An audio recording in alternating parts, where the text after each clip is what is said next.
Elle pèse moins de 30 kilos. 100. Regard fixe l'objectif. Le corps nu, sans filtre, sans retouche, sans défense. Pas un corps de mode, pas une œuvre d'art. Un cri, muette, douloureux, trop réel. C'est l'affiche qui envahit l'Italie en 2007. No anorexia, écrit en lettres noires sur un fond blanc, froid comme la vérité. Isabelle Leccaro, 20, Six Sense, actrice et mannequin française. Mais personne ne reconnaît son nom. On ne voit que la peau, les os. La honte collective projetée sur un seul corps, le débat éclate. Est-ce de l'art ou de la provocation?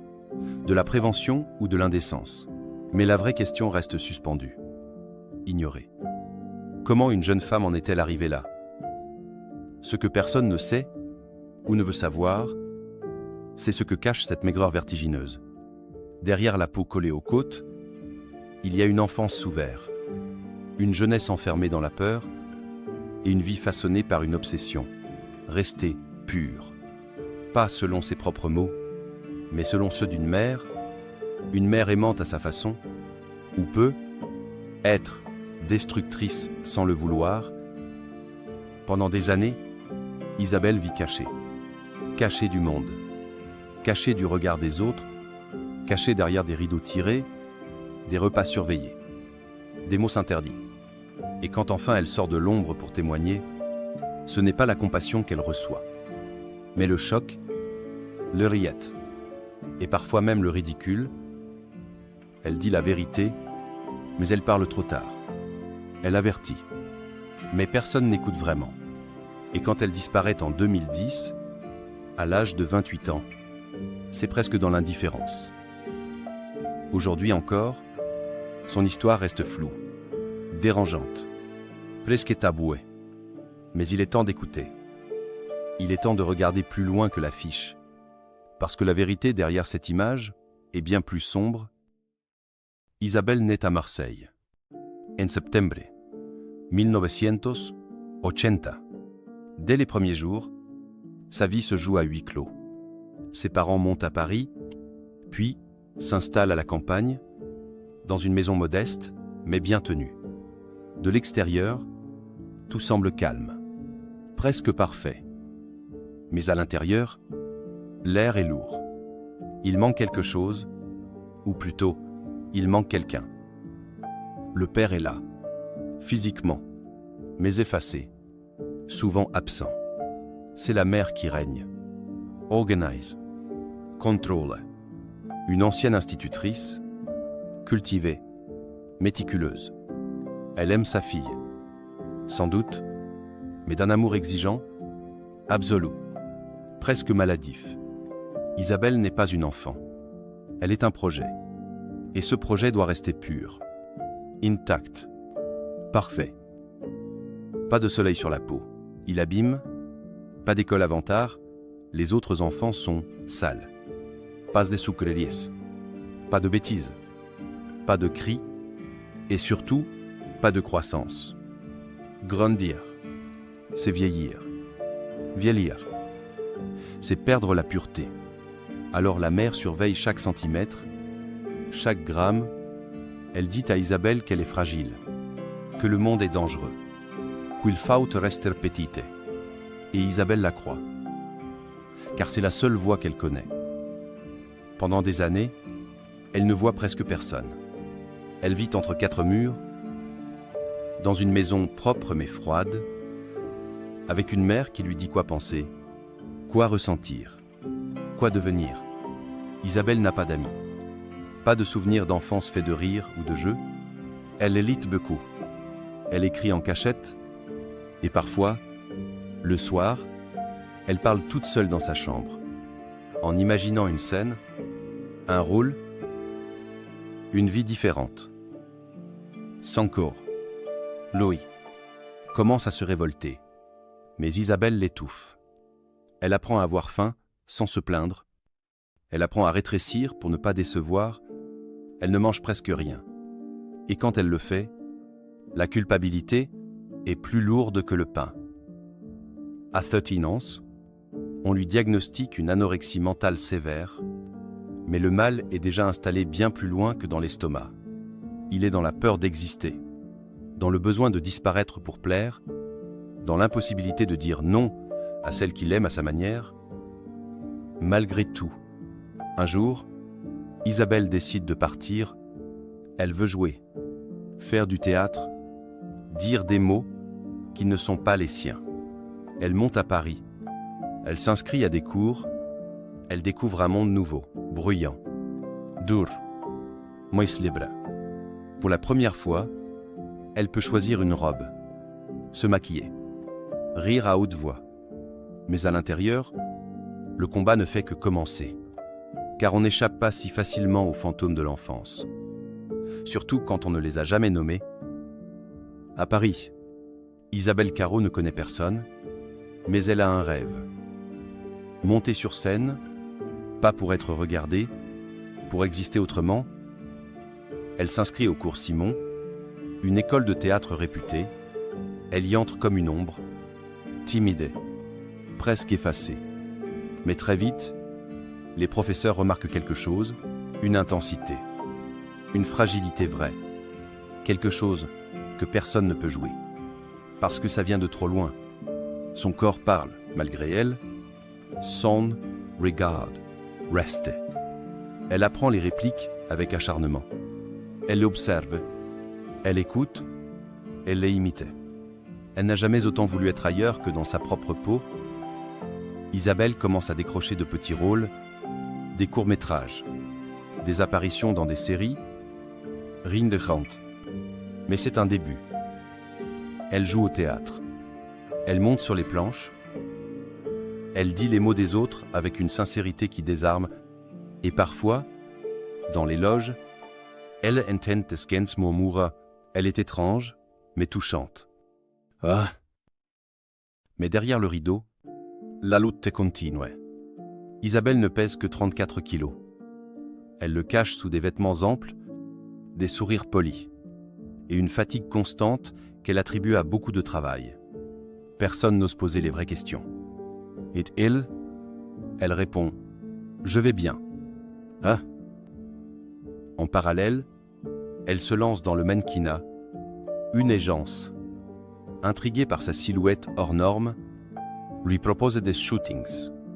Pas de grandes marques, pas des podiums, mais des photographes qui cherchent la différence, la vérité nue, la beauté dans le malaise. Isabelle l'accepte. Pas pour devenir célèbre, pour garder le contrôle sur son image, sur son récit, sur son corps. En 2006, elle décide d'écrire un livre, des textes, des fragments de vie. Elle veut témoigner, pas pour choquer, pour prévenir. C'est à ce moment-là qu'elle croise le chemin du photographe italien Oliviero Toscani. Connu pour ses campagnes provocantes, Toscani voit en elle un symbole, quelque chose que personne n'ose montrer. Il lui propose une campagne contre l'anorexie, sans artifice, sans maquillage. Juste elle, comme un miroir tendu à la société. Isabelle hésite, puis accepte, parce qu'elle sait que son corps parle plus fort que ses mots, parce qu'elle n'a plus peur d'être vue, parce qu'il est temps, pense-t-il, elle, que le monde regarde en face. La campagne sort en 2007, c'est un séisme. Les affiches couvrent les murs de Milan pendant la Fashion Week. Les médias s'en emparent. Les débats enflent. Certaines associations crient au scandale. Des politiciens dénoncent la glorification de la maladie. Mais Isabelle, elle, dit seulement « J'ai voulu montrer la réalité, parce que je ne veux pas que d'autres vivent ce que j'ai vécu. » Hein? Pour la première fois, elle a l'impression d'avoir une voix, mais elle ne sait pas encore qu'en devenant une image, elle vient aussi de se placer au centre d'un tourbillon qui ne pardonne rien. Après la campagne, No Anorexia, Isabelle devient une figure publique. Elle est invitée sur des plateaux télé. On l'interroge, on l'écoute, on la regarde, mais on ne l'entend pas vraiment. On lui demande « Pourquoi avoir accepté de poser nu? Vous ne trouvez pas ça dangereux pour les jeunes filles? Yamais, comment allez-vous? Qui a pris soin de vous? Quand vous étiez enfant ?» Elle répond avec calme, toujours polie. Mais à l'intérieur, elle s'épuise. Parce que parler de sa douleur, c'est la revivre. Et parce que maintenant, elle n'a plus le droit de faiblir, elle est devenue la fille anorexique. Un rôle qu'on lui a collé à la peau, elle ne peut plus jouer d'autres personnages. Elle ne peut plus grossir. Elle ne peut plus guérir sans perdre son identité publique. Chaque interview la vide. Chaque apparition est une mise à nu supplémentaire. Elle dit « Je voulais alerter, mais j'ai l'impression d'être devenu un spectacle. Ah. On me prend en photo, mais personne ne me regarde vraiment. Ah. Autour d'elle, peu de soutien. Le monde du spectacle s'éloigne. Certains disent qu'elle n'est pas bancable. D'autres craignent d'être associés à la polémique. Ses tentatives pour continuer à jouer se heurtent au silence. Le téléphone sonne moins. Les rôles se raréfient. Et le poids continue de chuter. Elle entame une psychothérapie. Elle écrit beaucoup. Elle tente de renouer avec son père pour rester distant si longtemps. Mais les blessures sont profondes et le pardon, incertain. Elle parle aussi de sa mère. Dans ses textes, elle évoque une éducation strictement contrôlée. Des années derrière des rideaux tirés, une peur constante d'être impure. Mais jamais elle ne la condamne. Seulement une phrase qui revient souvent. Ma mère voulait mon bien. Mais à sa façon. Ah. Je crois qu'elle ne savait pas ce que c'est. Laisser vivre. Ah. Isabelle se bat. Contre son corps, son passé. Et désormais, contre le regard public, celui qui l'a porté et qui, lentement, l'écrase. En 2009, elle est tombée gravement malade, une pneumonie. Elle est hospitalisée plusieurs semaines. Son système immunitaire est trop affaibli pour résister. Mais elle s'en sort. Physiquement. Du moins, elle revient à la télévision, toujours le même corps, toujours le même message. Mais quelque chose a changé. À ses yeux, il ne brille plus. Il regarde au loin, comme si elle n'était déjà plus tout à fait là. L'hiver 2010 est particulièrement froid à Paris. Isabelle revient du Japon, où elle a donné quelques interviews. Elle parle lentement, le soufflet court. Mais toujours, elle insiste. Je vais mieux. Yetinsborn. Personne ne sait qu'elle lutte pour se lever le matin, qu'elle a du mal à avaler, même l'air, que son cœur, parfois, ralentit sans prévenir. En novembre, elle disparaît de l'actualité. Plus de nouvelles, plus d'apparitions, juste un silence. Épais, étrange. C'est la presse italienne qui parle la première, puis les agences françaises confirment. Discrètement, quelques jours plus tard, Isabelle Leccaro est morte. À l'âge de 28 ans, dans un hôpital à Paris, la cause exacte, jamais vraiment clarifiée. Des complications. Une infection. Un corps trop fragile peut être pour continuer. Mais au fond, personne n'est surpris. Et c'est peu être ce qu'il y a de plus cruel. Elle l'avait annoncé, depuis des années, pas comme une menace, comme un avertissement. Un appel, elle avait tout montré, tout dit, avec une franchise rare, presque brutale. Et pourtant, au moment où elle s'éteint, le monde tourne la tête. Quelques articles, quelques somares. Puis, plus rien. Son compagnon de l'époque confiera qu'Isabelle avait sombré dans une grande fatigue, une lassitude que rien ne semblait pouvoir apaiser. Il dira aussi qu'elle portait encore, jusqu'au bout, le poids d'une enfance jamais vraiment quittée. Un mois plus tard, Sa mère met fin à ses jours. Personne ne saura jamais ce qu'elle a pensé en apprenant la mort de sa fille. Personne ne l'a entendu pleurer, ou s'excuser, ou se défendre. Elle est partie dans le même silence qu'elle avait imposé à Isabelle. Pendant tant d'années, à l'enterrement, peu de monde. Quelques proches, quelques collègues, et ceux qui, en silence, avaient vu en Isabelle une vérité dérangeante, mais nécessaire. Pas de discours grandiloquent, pas d'image de foule en pleurs, seulement un cercueil blanc, posé dans la terre froide, et une brume qui ne se lève pas. Aujourd'hui, peu de gens se souviennent du nom d'Isabelle Caro, son vie Sacha.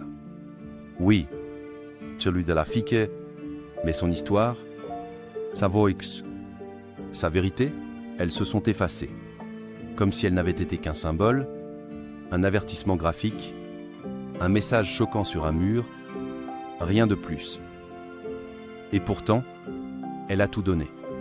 Son cours, es morts, sa honte, pour qu'on comprenne, pour qu'on écoute, pour qu'aucune autre ne traverse ce qu'elle a vécu, dans l'ombre, le silence et la peur. Dans les années qui ont suivi sa disparition, peu de campagnes de prévention ont osé aller aussi loin. Trop risqué, trop dur, trop dérangeant. Le corps d'Isabelle dérangeait parce qu'il disait trop fort ce que beaucoup préféraient ignorer, que certaines douleurs naissent à l'intérieur des maisons bien rangées, que certains monstres ne crient pas, et que la souffrance peut se cacher dans un simple « je vais bien ». Ses amis disent qu'elle était douce, drôle, pleine de vie.